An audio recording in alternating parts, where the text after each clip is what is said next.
Hello, good afternoon, class. Can you hear me loud and clear? Huh?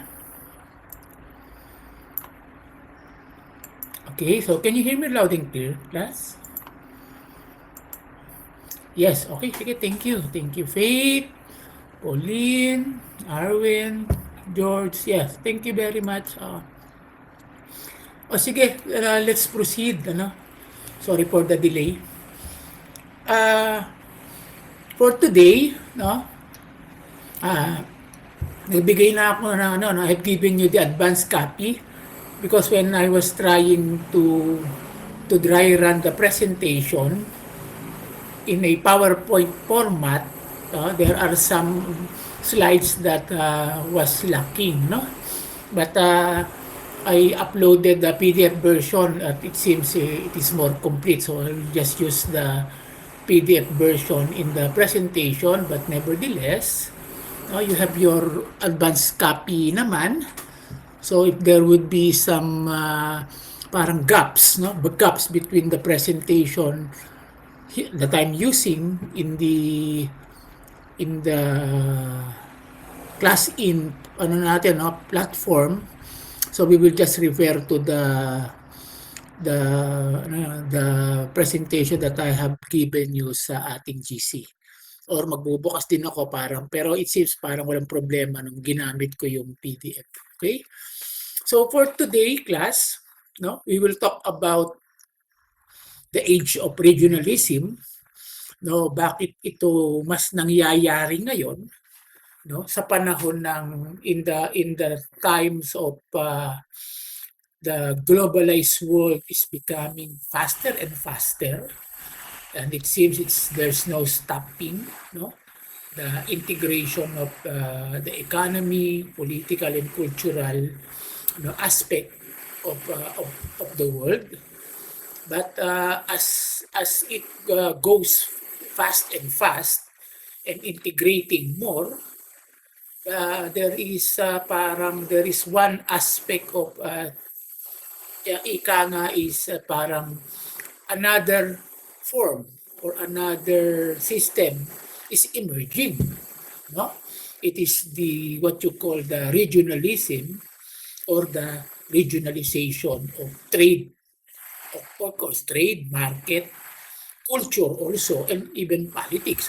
Parang nangyayari, what's happening right now is the more the integration of the whole world is becoming fast and fast, nanganganak ito, no? It gives birth to another parang another faction or another groupings from different regions, no?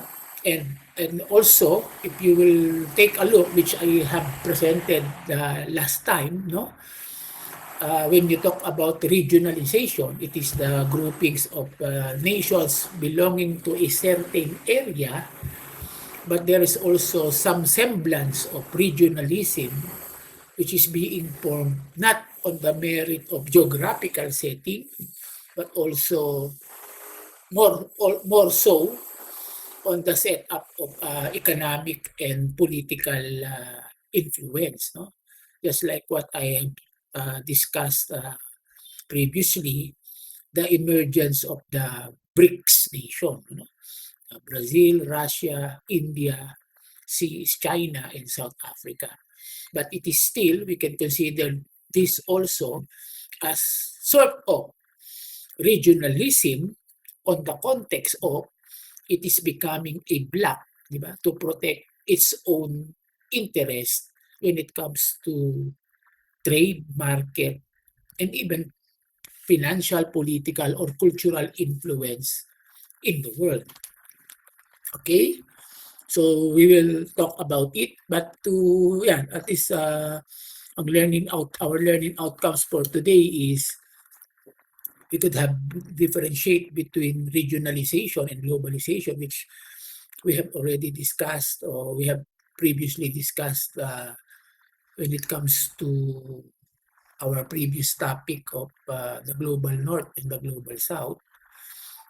The world, it seems to be being divided, between the north and the south, but not necessarily in a geographical setting, but it is more on the economic status or standing of the countries in the north and the countries belongs to the south. No? Second, we can identify the factors leading to greater integration of the Asian region. Why is it so? Then we can analyze how different Asian states confront the challenges of globalization and regionalization.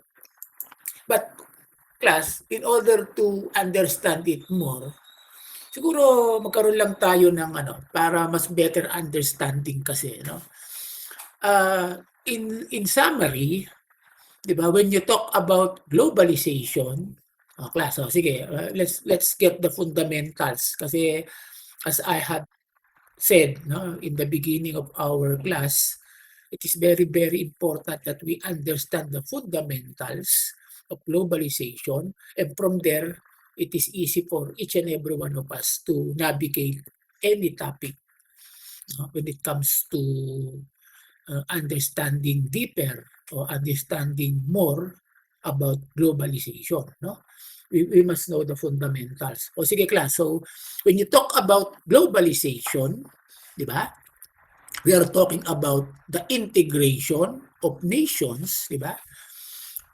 When it comes to economic, di ba? Economic, then it goes to politics, then na-involve na ang cultural and people, di ba? Integration means nagiging isa. No? Nagiging isa, no? Ang ating mundo. Which literally isa naman ang mundo, but may pinanggalingan kasi, di ba? During in the past or earlier civilizations or early stages in the world development, di ba? Where nations exist na exist on its own and just having a small trade, no? Or a small relationship with its neighboring countries or nation during that time, because it is only that or there that they can reach, no, their neighboring countries, because of course for obvious reason, there is no modern technologies existing before or no modern transportations or communication existing then than now, no? But in essence, why do you think? Sige, I just like to open the topic for us to better understand this discussion of today. Why do you think nations integrate? Or if it is a very big concept to understand, sometimes integration means also collaboration. No? Why do nations collaborate with each other? No? Why do nations need each other? Okay? Sorry, nalaglag yung notes ko.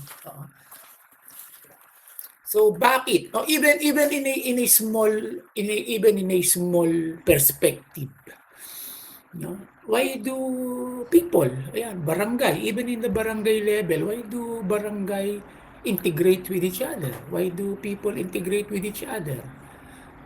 Then, in the global sense, siyempre, nation integrate with one another, or in a simple description, collaborate with each other. Anyway, sige, any understanding on this matter? Can you type? Because this will be the foundation of our discussion today about regionalization and regionalism, because it is the basic concept of we integrate. And globalization also, in a simple word, means integration. O shared identities, sabi ni Charlize, identities lang ba? Sige lang. So, how do you say that we integrate to share our identities? Di ba? So, why do we integrate? Kahit na in a simple term, kahit sa eskwelahan, bakit tayo nag-i-integrate, ha? Yes, sabi ni Pauline, to improve economic opportunities. Yes. Mhm. Hmm. Okay, ano pa? Ano pa? Why do you need each other? Di ba? Parang gano'n lang naman yan, di ba? Parang pagka sinasabi mo mag-i-integrate, magsasama-sama, ano?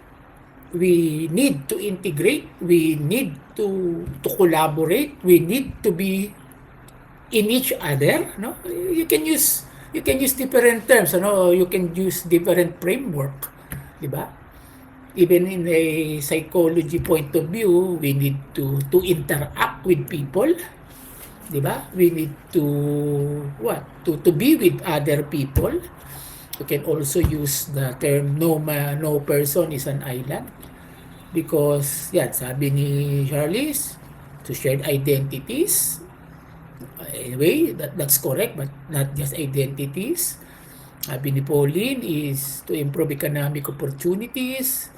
Sabi naman ni Faith ay political influence and unity, of course. Sabi uli ni, di ba? Di ba? O sige, mukhang tama naman, ano? It is all right, no? Because we need to integrate because in essence, we cannot really do it alone.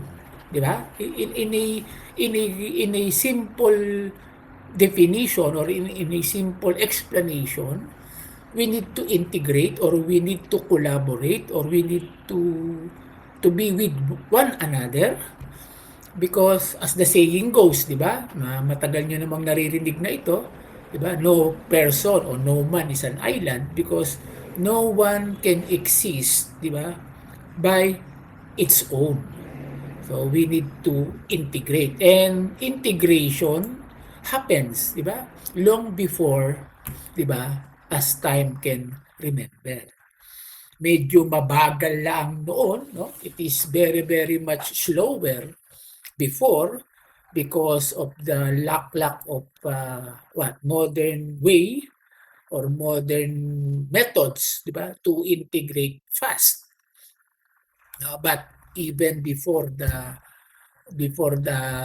advent of civilization, people or human, di ba, integrates with one another because they need to survive because they cannot survive on their own. Diba? They need help, no? With one another, they need help, diba? From one another to survive in a very very complex what you call the very very complex world. No? It might be simpler before and it is more complicated now. But as time goes on, diba? Humans tends to adapt, diba? In its changing world. So when you talk about integration, and we will use this integration concept of collaboration, being with one another, because we need each other, because we cannot survive alone, we cannot navigate this complex world by our own. So we need the knowledge, tama, no? Sabi kanina, no? We need the identities, we need the knowledge, we need the opportunities, no? We need the influence, no? Sabi nga ni na Faith, no?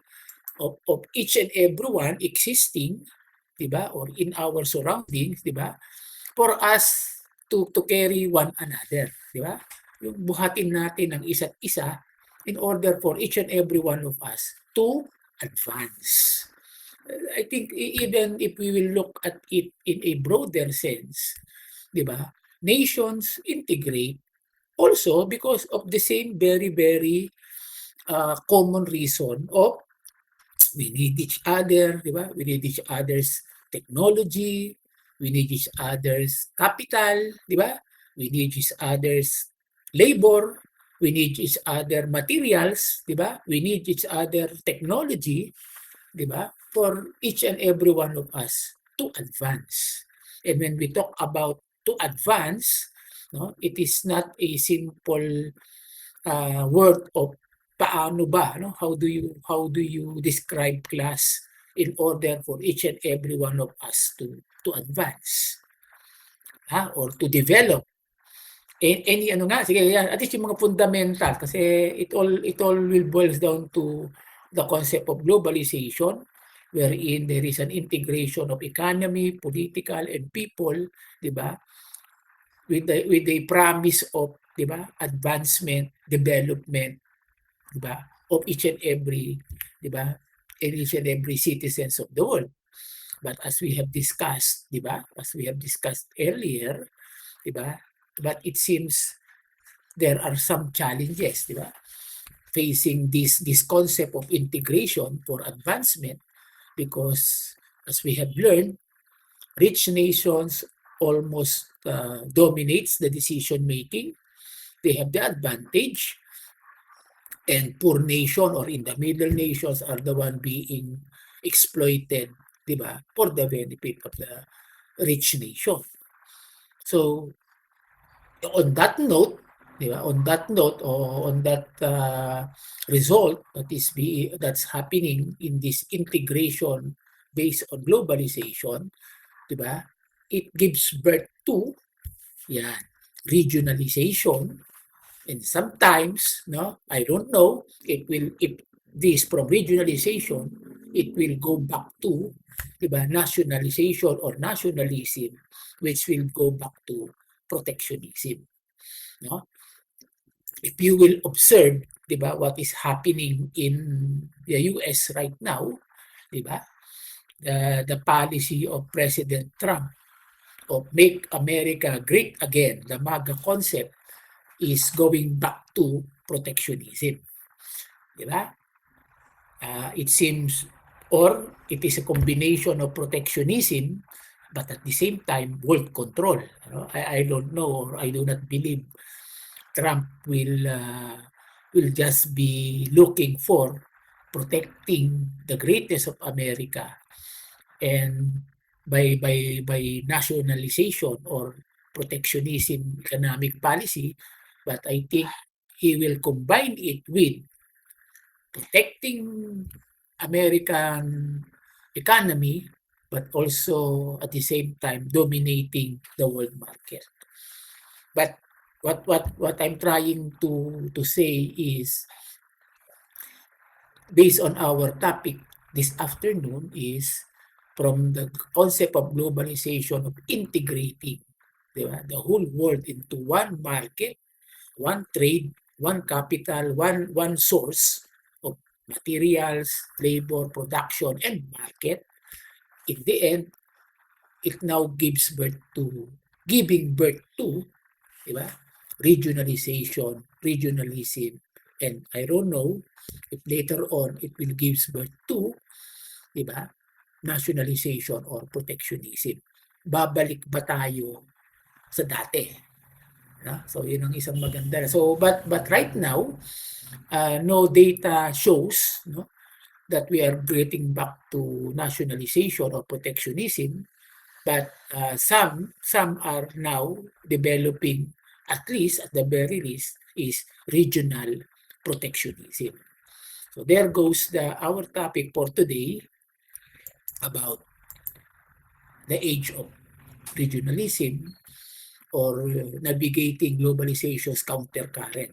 Why countercurrent? Because as I have said, globalization takes to make the trade, di ba? Trade, production, material, production, and trade into one, no? And it's becoming faster and faster with the development of technology, transportations, and communications, no? But there is a counter current happening right now. This is what you call the regionalism. And how come and why is it happening right now? And not just on a regional level, but I'm telling you also that there is also a new concept of regionalism that is happening right now with the formation of the BRICS. No? Anyway, let's go deeper into that later on. Okay? So understanding regionalization. So when you talk about regionalization class, ano, yun nga sabi ko kanina, no, as I was telling earlier, di ba? When we really need each other's help, technology, capital, no, modern modern production system, di ba, for each and every one of us to develop. No? But again, di ba, globalization tends to be, di ba, the peripheral countries, no? Balikan natin, no? We go back to our lessons before. The peripheral countries are always dependent, di ba, to the capital, di ba, production, inputs of the core countries, which even in the world governance, di ba, rich countries tends to dominate, di ba, the policies, the decision making always favors the interest of the rich countries, especially the interest of the multinationals and the transnational corporations or company. But to understand first what is regionalization, yan nga, no? It's the process where geographical regions become functionally integrated also, no? Nag-i-integrate, di ba, ang mga magkakalugar. No? Kaya nga geographical regions. In essence, regionalization, kaya nga region, no? Those who are located geographically within themselves, no, in a certain part of the world, no, form their own cooperation, di ba? Because in order to compete, di ba, in the very very fast changing world of integration and becoming one world market, it is very very much more stronger to compete as a group, di ba, rather than to compete as an individual nation. Yeah? For example, here in the ASEAN region, no, tayo at we, the Philippines, belongs to the ASEAN. We will talk about it later on, Association of Southeast Asian Nations, the ASEAN. We have more stronger, di ba, position when it comes to negotiating trade, di ba, market and economic benefits for the region, rather than, di ba, rather than having our own or each and every countries in the ASEAN region, di ba, having it's just an individual contract or trading agreement with big nations. ASEAN can utilize its strength, di ba, when dealing with trade and market or capital inputs, di ba, when dealing with, for example, big countries like Russia, China, Japan, or even the United States or the European Union. Because what the European Union has seen, has what do you call that?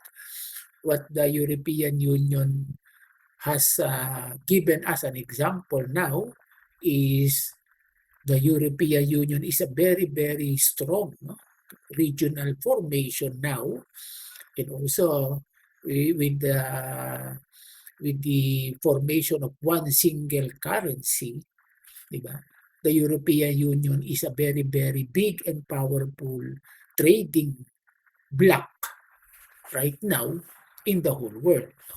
Rather than each and every European countries like Spain, for example, Britain, actually Britain just moved out of the European Union, like France, Spain, Italy, which is already a very, very popular, very, very powerful nation.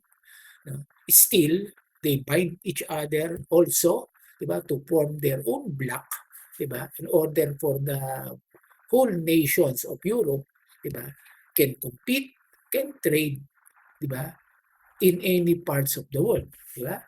You can hear in the previous news, diba, before, diba, even the Philippines, no? The Philippines is not just be having a trade agreement with Spain and France before, but now the Philippines is having a trade agreement with the whole European Union. Diba? If you can recall some news na before, di ba? Na during the time of President Digong, when when they are investigating the what you call that, the human rights, apparently human rights violation during the drug war, no? It is the European Union who is sending its own investigation team, not just from one country, but it is the European Union who is sending its team to apparently investigate what is happening here during the war on drugs. But regardless of that issue, what you can see on that step being taken by the Europeans, diba? They are sending their own investigation body representing the European Union. And that is what you call, and that's what regionalization is happening in Europe. Yan, and an example of regionalization, di ba? Yan, European Union, there is a North American Free Trade Agreement, NAFTA, which is composed of the America, di ba? United States of America, Canada, and even Mexico is part of that. Di ba? They have their own bloc also. And of course, we are all familiar with the Association of Southeast Asian Nations. It is a very, very fundamental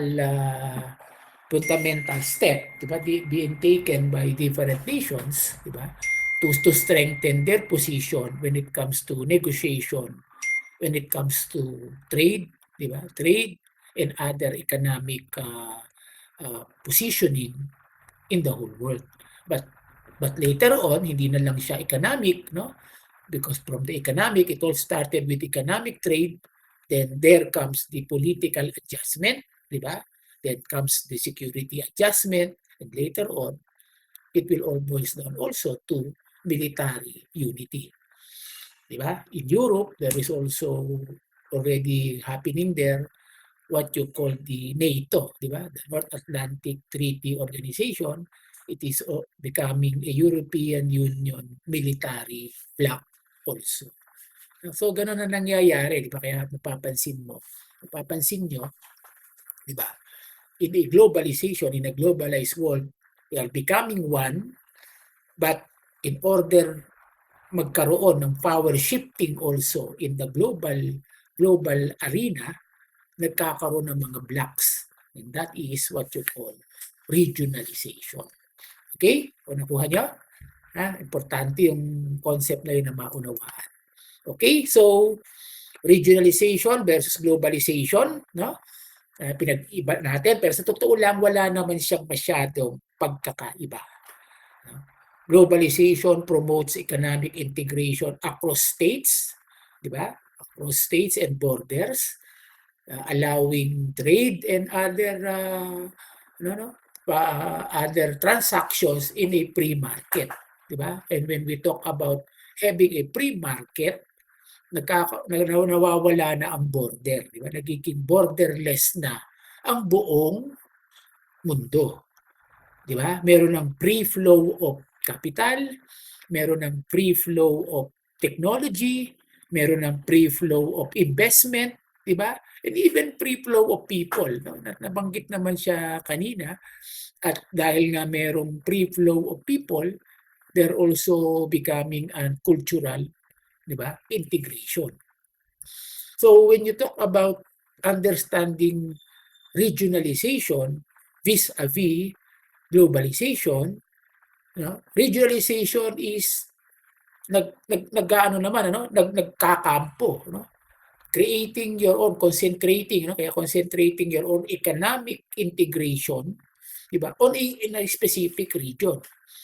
Therefore, the objective of this is to strengthen your own bloc when it comes to dealing with other blocs or other nation. Diba? Kung globalization, parang pinapayagan, kanya-kanya tayo, we deal with each other, each and everyone is free to deal with one another. Diba?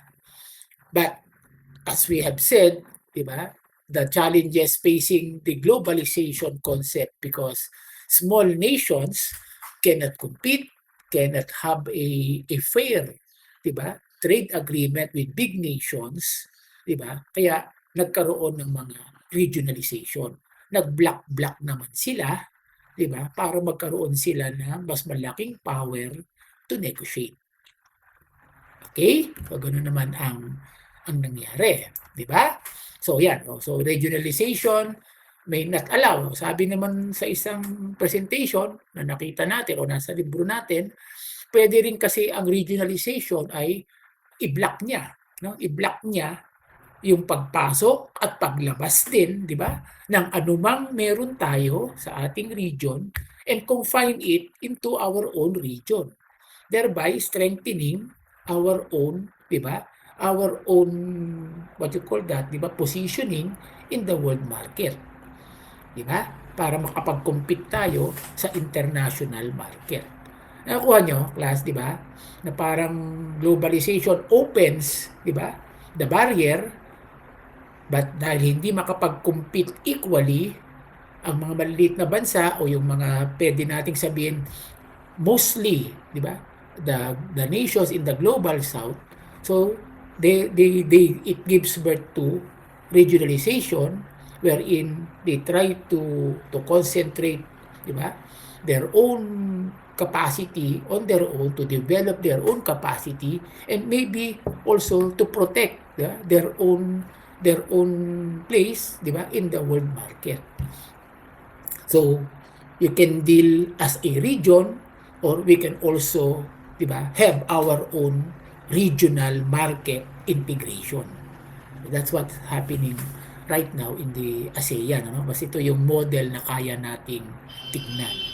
Okay, so to differentiate, di ba, globalization, it is a pre-market, pre-competition from each and every member of the world.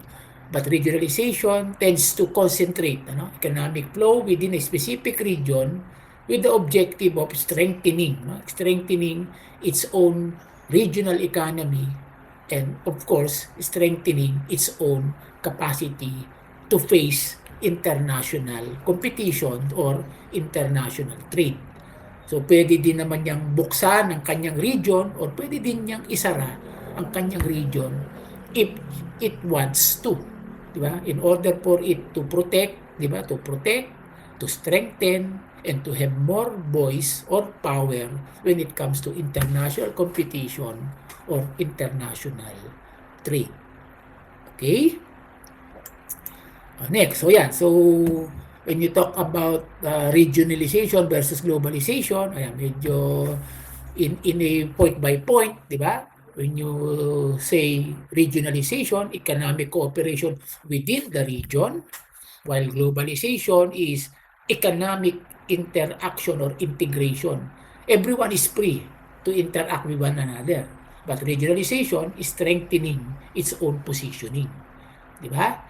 Regionalization also can create monopoly, di ba? Because you want to concentrate or you want to control sino lang ang pwedeng pumasok at ano lang ang pwedeng ilabas ng region. Pwede kayong mag-dominate, di ba? Kaya monopoly means you can dominate a certain position or a certain product within your region, di ba? While globalization, of course, encourage competition. Malaya kayong makipag-usap sa isa't isa. No? Regionalization strengthen regional economies, while globalization promotes international investment. So you can just see the difference, class. Pero in essence, wala naman siyang masyadong diferensya when it comes to concept. Even in a regional level, di ba, inaayos din naman ng magkaka-region ang kanilang economic interaction, di ba? Ini-encourage din naman nila ang kanilang competition, and promote din naman nila ang international investment, but confined within the member of the region. Di ba? Because they want the region to be strengthened, di ba? In order for it, di ba, to trade or to compete with other regions for that matter, or in other nation na malalaki na kaya nilang proteksyonan ng kanilang sarili. Okay, so in essence, I just want you to understand that na there is no really big differences, but the concept of integration, competition, investment, and movement, di ba, is all the same.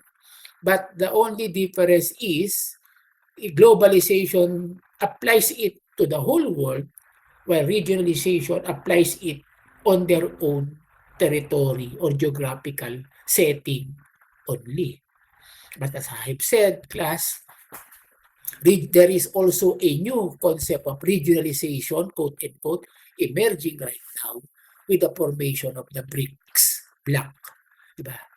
BRICS because we're trying to look at the BRICS nation because it is not just a simple definition of geographical countries or geographical territories, but it cut across Asia and Africa, but still, diba, the same objective of regionalization wherein it has its own economic cooperation, it has wants to create its power also to strengthen its own bloc when it comes to world trade. Kaya I'm just putting it, quote unquote, regional formation. But in essence, regional formation is confined to geographical setting, but on the same essence of protection, diba? Creating its own trade within itself and positioning its own block, diba? In the world trade as a regionalization formation, we can also say that the formation of the BRICS nation, BRICS is Brazil, Russia, India, China, and South African countries, diba, is also a new form of regionalization. It all started in 5 countries, as we have discussed, but now it was already composed of 10 countries. Okay? So, having understood that the regionalization, its difference with globalization, where in fact it has no major difference when it comes to concept. Let's talk about regional integration in Asia. So let's focus our analysis of regional integration in Asia. But there is really, if you will try to, look into other regional formation outside of Asia, there is already an existing one, which is very, very much advanced when it comes to regionalization, the European Union.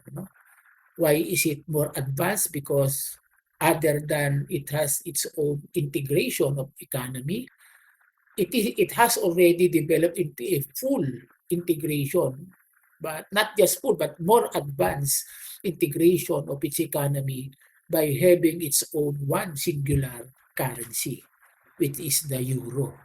Yeah? Though nation currency like peso, diba? Francs, German francs, French francs still exist, but the euro currency is being recognized and being used as a form of exchange and trade, diba, in the whole European Union and even in the whole world.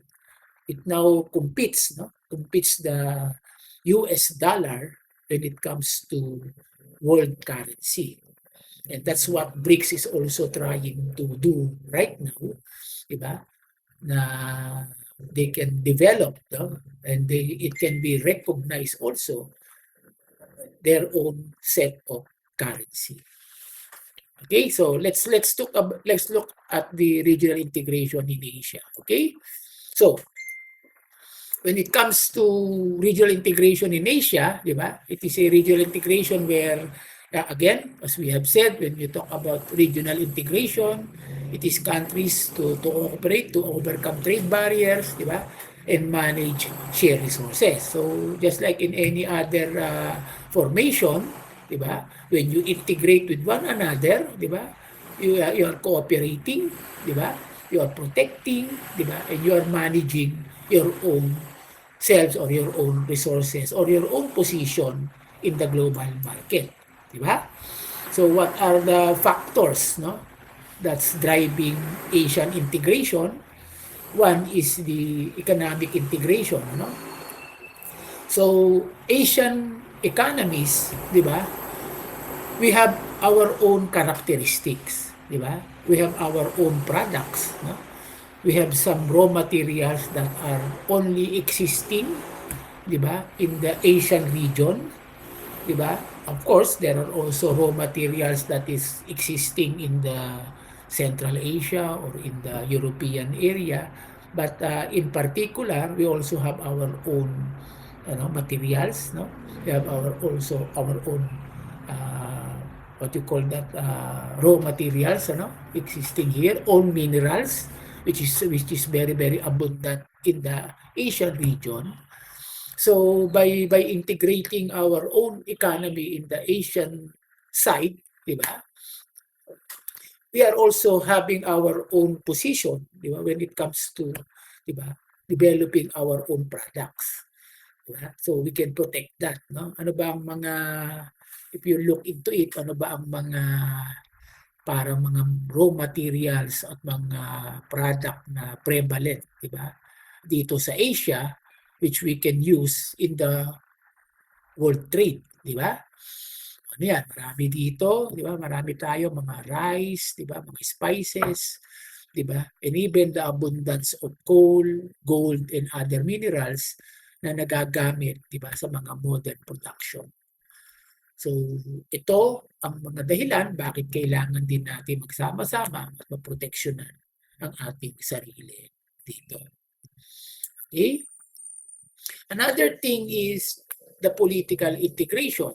So, in the advent of economic integration, di ba, it follows, class, na nagkakaroon din ng political integration. Bakit?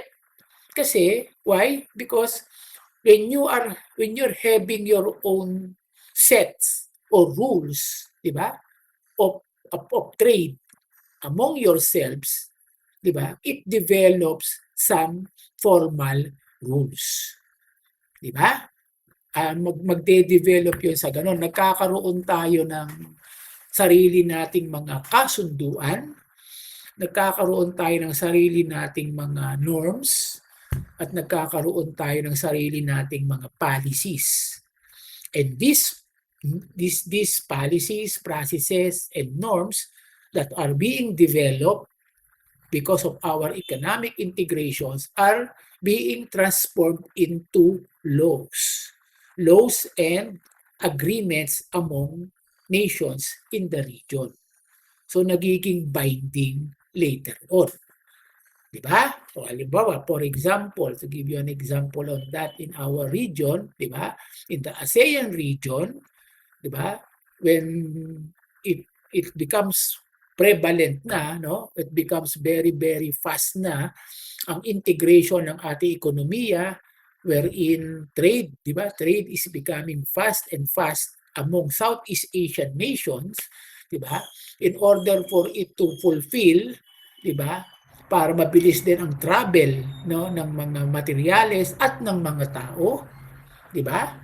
Nagkaroon na tayo ng mga parang tariff rules within ASEAN, and ang very very important na nakinabang ang lahat, di ba?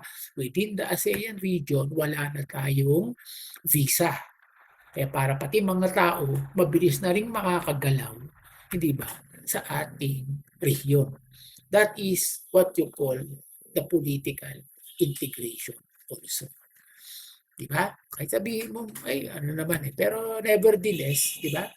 Para ka lang sasakay, parang domestic flight ka na lang pagka pupunta ka sa Southeast Asian nation, di ba? You can just go to Singapore without applying visa.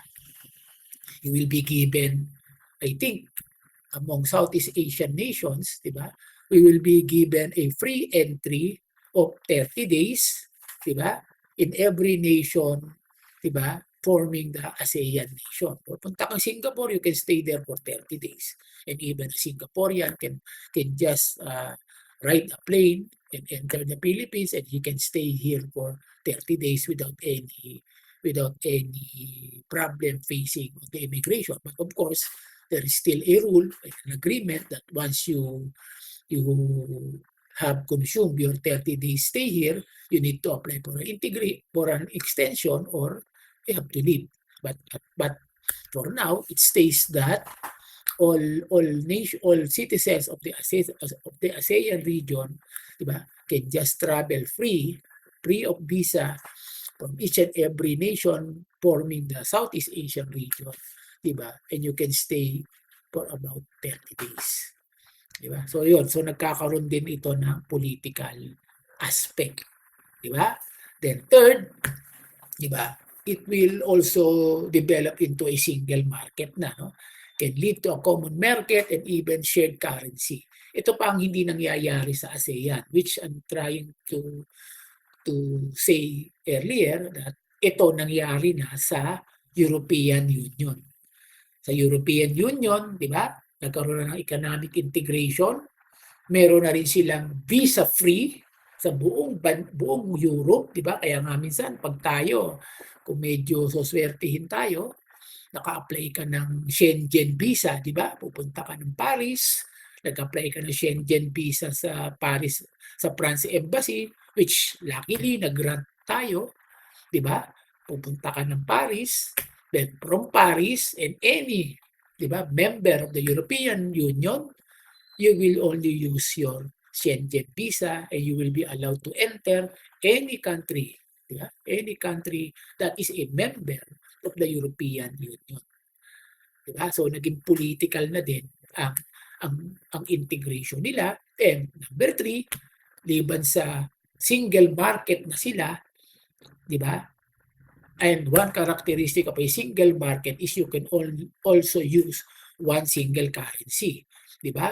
You can use euro in France, and you can use euro even in Germany, and you can buy each and every product you want in every countries in the European Union using the euro currency. But here in the Southeast Asia, medyo hindi pa ganun. Ha? You can travel free, you can buy all the goods you want, di ba? But you will still use what? Singapore dollar to purchase there. But the point is right now is ang isang magandang nangyayari, you can convert, di ba? Sa ASEAN nation o sa ASEAN region natin, kahit piso ang dalahin mo, ipambabayad mo pa rin ay Singapore dollar when you come to Singapore, but you can exchange. You can exchange Philippine peso into a Singapore dollar. So hindi naman nila yan hinihigpitan na. And actually, hindi na lang ganyan ngayon kasi even in the peripheral Asian region natin, di ba? Pwede ka rin magpalit ng peso sa ano ba, yen, di ba? Sa Korean won. Pero meron pang ilang bansa na baka hindi pa kumikilala sa peso natin. Ano? But at least, nangyayari na yan unti-unti. Ang hindi na lang nangyayari ngayon ay yung single currency sa ASEAN region. Okay? So, pero ano naman ang mga challenges, no? Pagdating dito, no? Though sinasabi natin kanina na nangyayari na yan, ano naman ang mga challenges o mga ups and downs pa, no?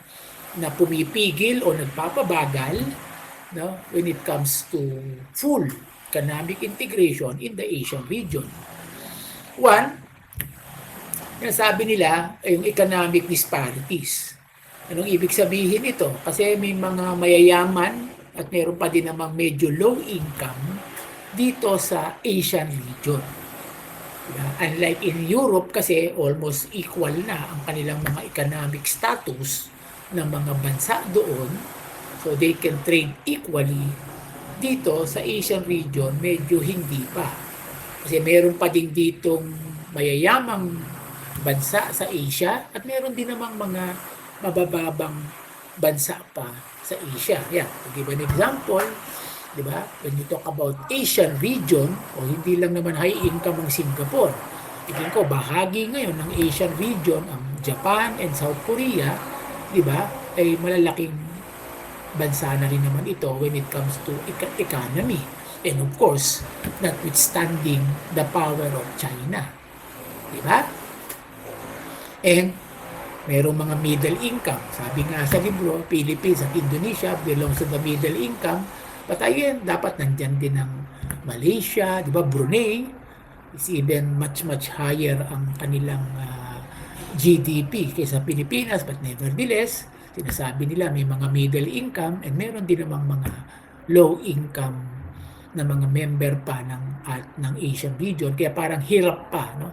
Hindi pa makita paano magkakaroon talaga ng full integration given that concept ng merong pang mayayaman, merong pang gitna at merong mahihirap na bansa.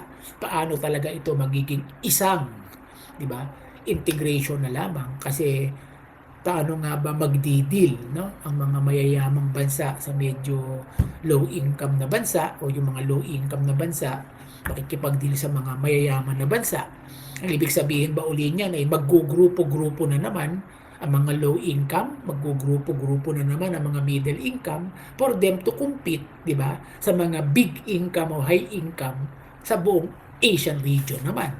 So kahit sa Asian region, di ba, mapapansin nyo, meron pa ding core, semi-periphery at peripheral countries. If you will apply the concept, ha? Kasi meron pa ding mababa, panggitna, at meron pa ding nakakataas even in the Asian region. Okay? Number 2, may problem pa din ang full integration sa Asia dahil meron tayong cultural and religious diversity. Yan, madali namang unawain yan, no? Kasi sa bansa sa Asia, parang Pilipinas lang yata ang Katoliko dito, di ba? At maraming mga Muslim areas, di ba? Like Malaysia, Indonesia, di ba? At meron ding iba pagdating naman dito sa mga Vietnam, di ba? Laos, Cambodia, iba din, no? Mas more on the parang mga Chinese ang kanilang mga religion, no? So with this diverse religious and cultural foundation, hindi pa rin makita kung paano magsasama-sama ang mga tao. Diba? So yan pa rin yung mga challenges dyan. And third, diba, yung security concern. No? Medyo marami pa ding mga apparently, diba, mga grupo dito sa Asian region, di ba, ang medyo nai-involve pa, no, sa mga kaguluhan. So it also prevents, di ba, some full integration of the ASEAN o Asian economy. But sa Europe naman meron din kailang parang medyo nakokontrol na nila because meron pa din namang vast separatist sa Spain, di ba? May IRA pa din naman sa Britain, pero mukhang inabandon na nila, di ba, yung kanilang mga armed struggle.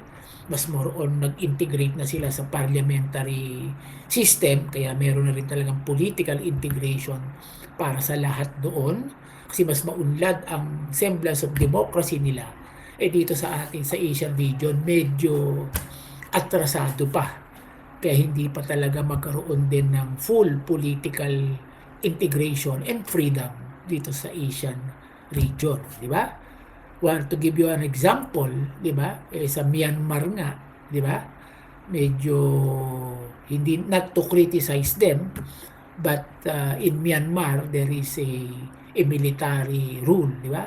Which is against any principle of democratic rule. So medyo maselan pa yon, kasi how will a military rule can integrate fully, di ba, in a democratic society, which is what most Asian countries now practices, di ba? And there is also an issue about dictatorship or authoritarian rule even in the Chinese concept, di ba? Sa China medyo may kaso ding ginaganyan ang international community. So medyo yan pa yung nagpe-prevent sa buong Asian region to integrate fully, di ba? Pagkakaiba ng katayuan sa ekonomiya, kanya-kanyang kultura at relihiyon, and third, di ba, ang ating mga security concerns and ang ating mga political setup, di ba, within in each and every countries. So andun pa yung mga ilang problema. Okay? So any questions? No?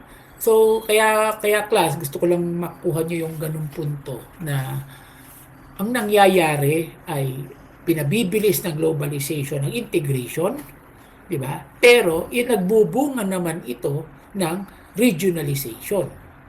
Bakit? Di ba? Bakit? Kasi nagkakaroon ng discrepancy o disparity, di ba, sa globalization, di ba? Kasi nga yung mga malalaki nagdo-dominate, yung mga maliliit, di ba, naiiwan.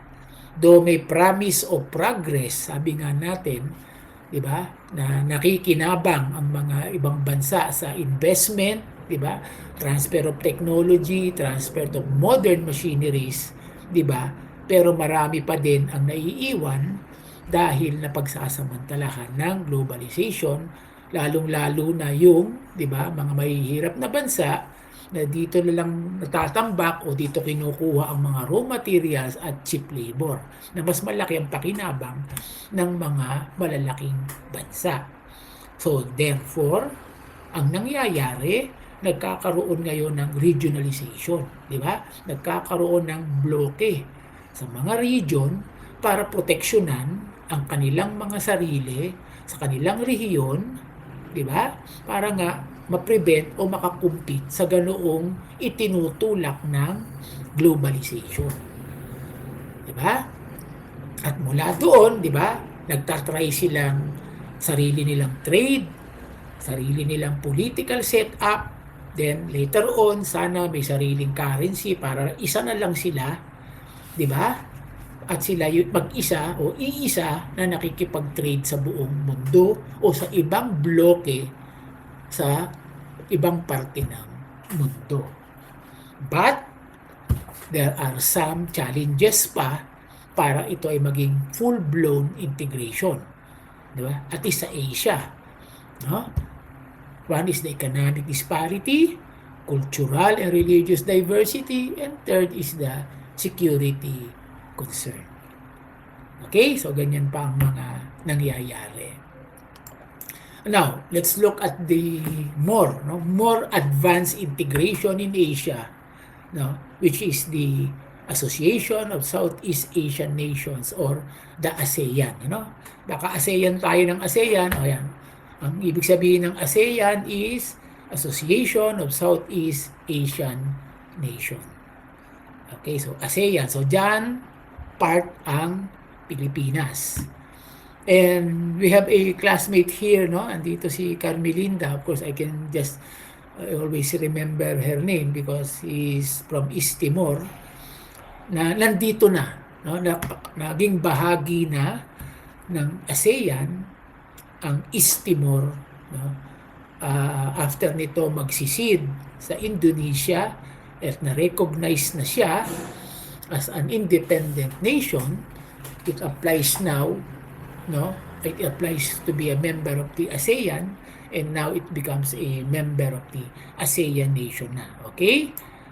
So, ayan. So, may 10 bansa na siya. And I guess if we will add East Timor, baka 11 na, So, 1, 2, 3, 4, 5, 6, 7, 8, 9, 10. Hindi ko alam, kung ito minamarkahan kung ito na yung East Timor na o Timor-Leste for that matter is a member of ASEAN. Pero nevertheless, I'm sure na member na sila ng ASEAN. So, ang isang mas concrete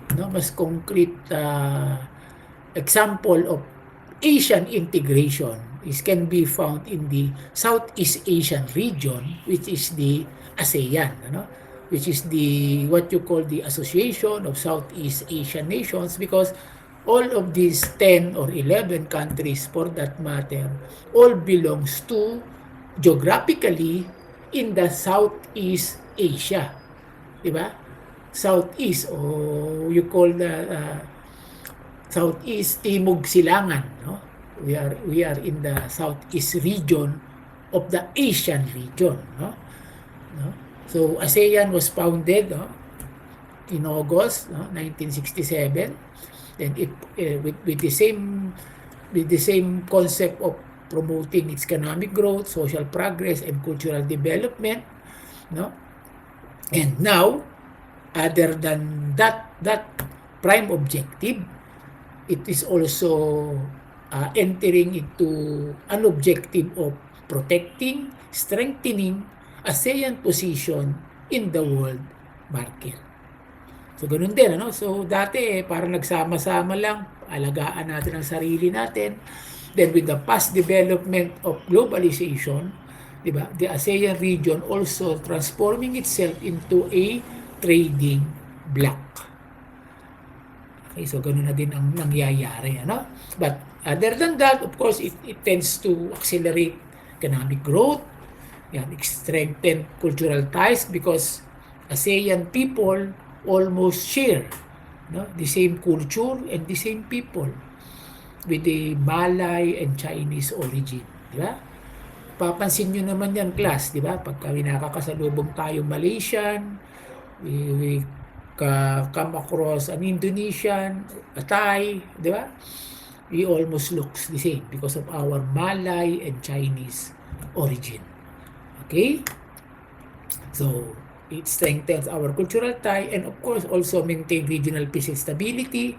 Di ba? Even the conflict in the West Philippine Seas, the Philippines is engaging China regarding that issue, but the Philippines also wants ASEAN region to make a stand against China's aggression in the West Philippine Sea.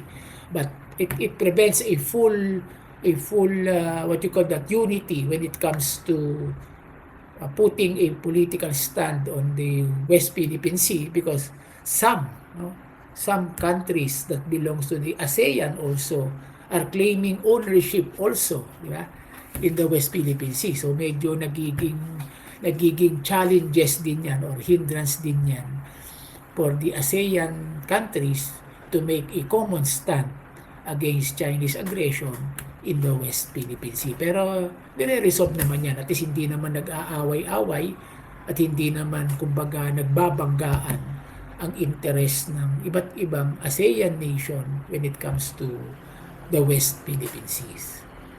Okay, so that is what ASEAN is. So, again, the 3 pillars of ASEAN, just to be familiar with this, di ba? So, ASEAN Political Security Community, one of the foundation because it aims to ensure peace, stability, and rule of law in our region.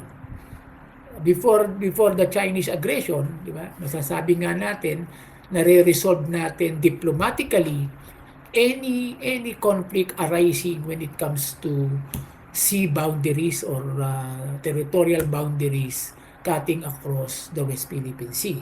Naayos naman natin yan, nagsasalu-salubong yung mga fisher folks natin dyan, di ba? Nanghuhuli ng isda ang mga Indonesian, nanghuhuli ng isda ang mga Malaysian, Cambodian, dyan sa South China Sea. Hindi naman nag-aaway-away ang mga iba't ibang lahi o nagsasalubungan dyan sa area na yan at pare-pareho silang nangingisda. So it is not a question because with the ASEAN Security Agreement, di ba, it ensures peace, stability, and rule of law, strengthen cooperation in defense, security, and human rights. So napag-uusapan naman yan sa ASEAN bloc. Okay? Next is, of course, economic community. Ito yung kanina pa natin pinag-uusapan.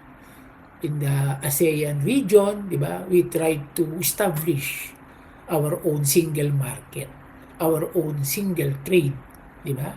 And later on, maybe we can establish also our own single currency.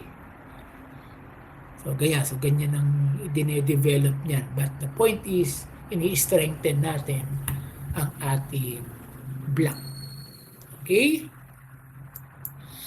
Then third, of course, hindi naman natin maaalis ang ating socio-cultural integration. Yan, sabi ko nga, lagi ko sinasample, ano, you have a classmate from East Timor, di ba? Yan, nag-i-integrate.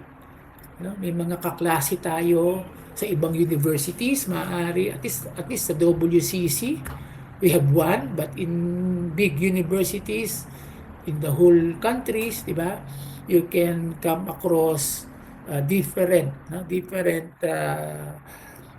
students from different ASEAN regions na nagiging kaklase natin. Ha? Nung araw, nag-aaral pa kami, pero as early as 1980s, di ba? May mga ilang kaklase ako noon na alala ko na mga Malaysian and Singaporean. Nakakapunta sila rito at sila'y nag-aaral. No?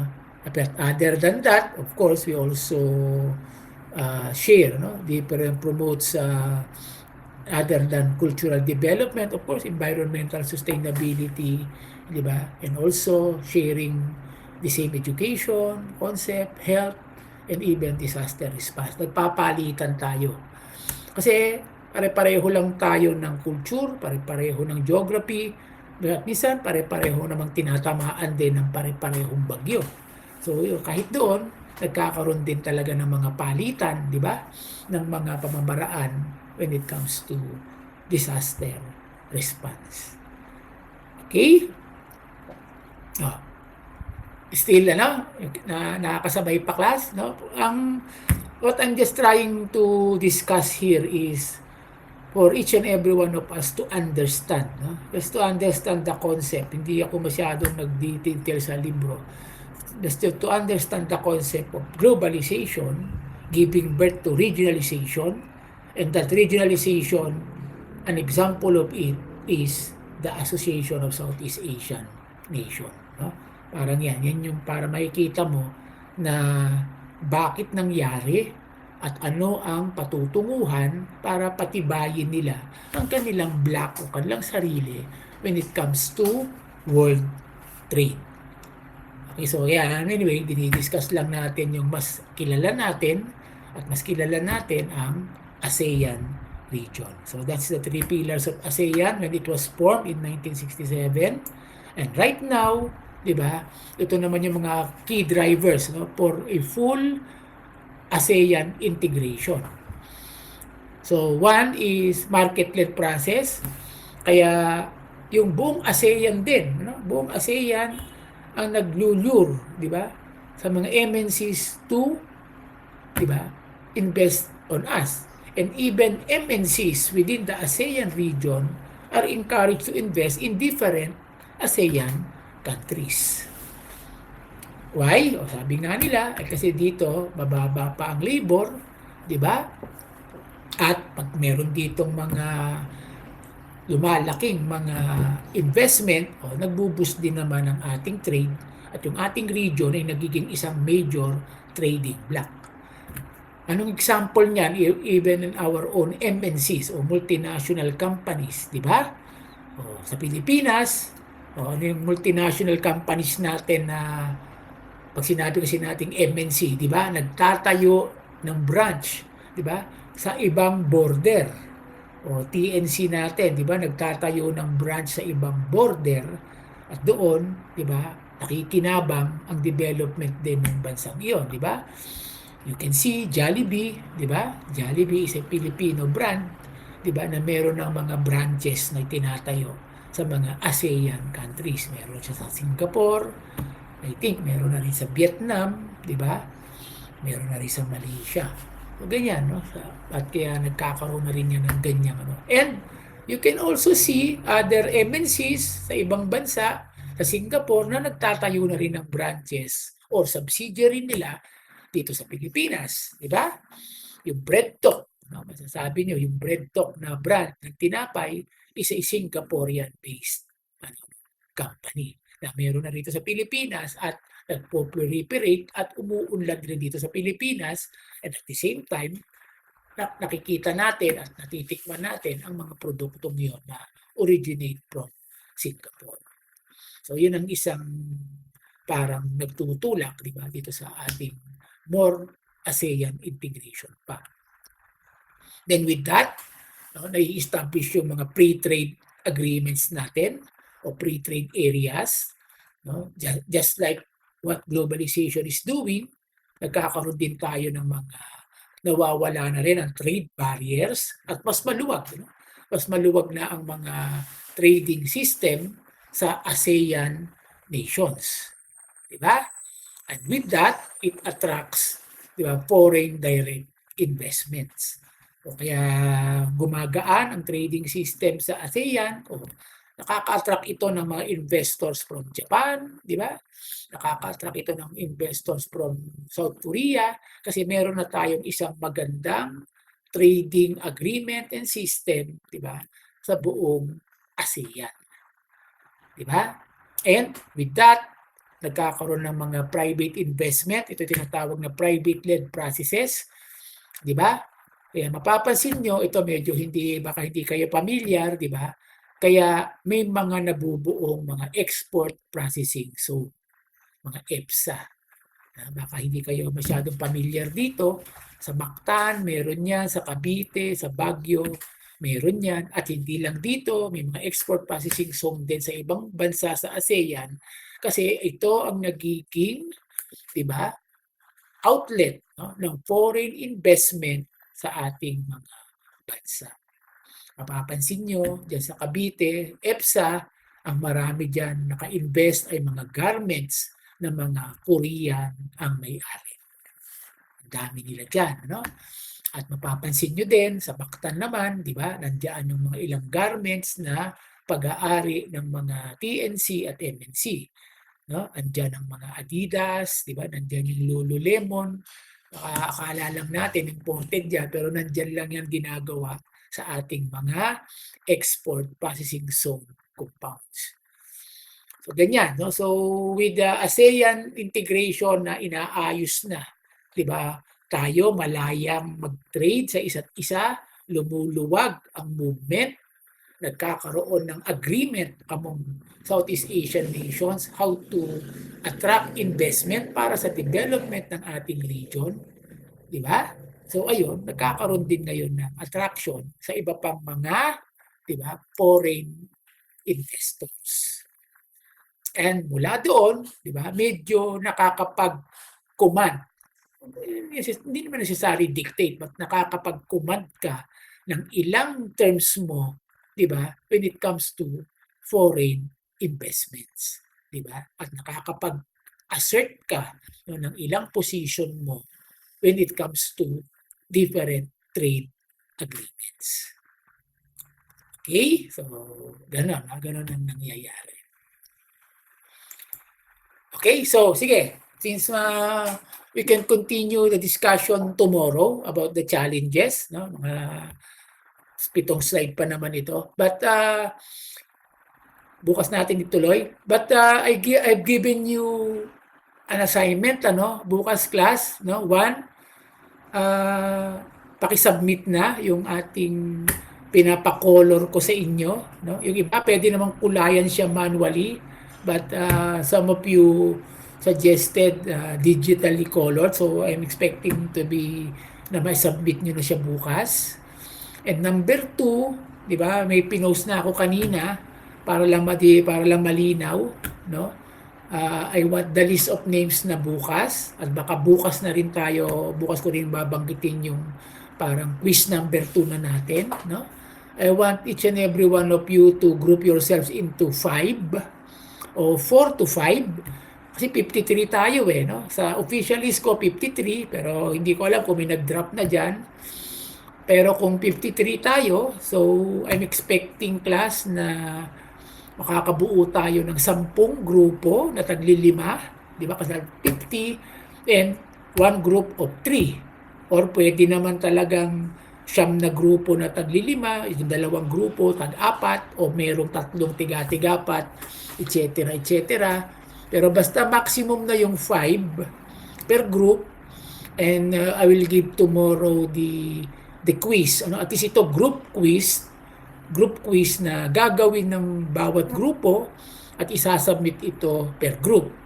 Again, ang policy natin, magtutulong-tulong kayo. Then the grade of the group is the individual grade of each and every member of the group. Okay, klaro ba yun? So, pag-usapan natin bukas, then magkakaroon tayo ng quiz assignment again to be submitted, but this time, group performance ito. So, a little research lang ito. Maikli lang ito. Parang gagawa lang tayo ng mga 1 or 2 page report, but this is a group effort. Diba? Then to be submitted after a week. Then, yung grade ng report ng grupo, ang grade ng bawat member of the group. Okay? So, pakigrupo po ang sarili natin. Kunin ko yung listahan bukas. At least group yourselves into maximum of 5. Di ba? O minimum na yung 3. Ha? Minimum na yung 3. So, between 3 to 5 ang grupo bukas. Okay? Tapusin natin yung discussion for about 30 minutes tomorrow, then we will consume the remaining hours or minutes of our class tomorrow by explaining the next assignment. Okay? So, any question, class? Any question?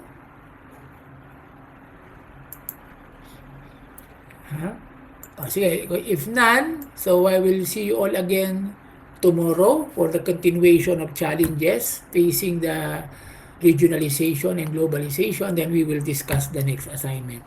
O basically, group research. Bibigyan ko na kayo ng tip. It will be a group research assignment.